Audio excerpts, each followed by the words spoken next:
छात्रा से दुष्कर्म मामले में पुलिस को बड़ी सफलता हाथ लगी है। पुलिस ने 2 नाबालिग सहित 3 आरोपी को गिरफ्तार किया है।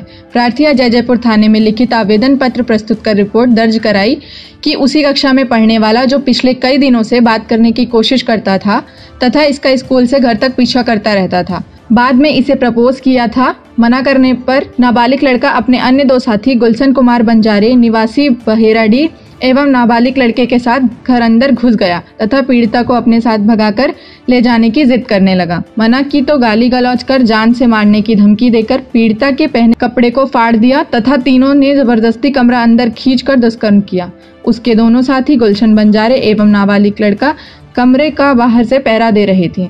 नाबालिग लड़का पीड़िता के साथ गलत काम करने के बाद अगर घर वालों को बताई तो तुम्हें जबरदस्ती भगा कर ले जाऊंगा, नहीं तो जान से मार देने की धमकी देने लगा। इसकी शिकायत पुलिस थाने में की गई। अपराध दर्ज होने के बाद 2 नाबालिग सहित 1 युवक को गिरफ्तार कर जेल भेज दिया गया। जयजयपुर से धनेश्वर साहू की रिपोर्ट। दिनांक 24/3/2022 को नाबालिग पीड़िता थाना में आकर एक लिखित आवेदन देकर रिपोर्ट दर्ज कराई कि उसके क्लास में पढ़ने वाला नाबालिग लड़का अपने अन्य 2 साथी के साथ उसके घर अंदर जबरदस्ती घुस गया है। जब वह घर में अकेली थी, नाबालिग लड़का घर के अंदर घुसकर उसके साथ गलत काम किया है तथा उसके अन्य 2 साथी घर के बाहर पहरा दे रहे थे, उसके कृत्य पर सहयोग कर रहे थे की रिपोर्ट पर थाना जयजयपुर में 376D 450 506 भादवी एवं 4 पॉक्सो एक्ट के तहत अपराध पंजीबद्ध कर विवेचना में लिया गया था।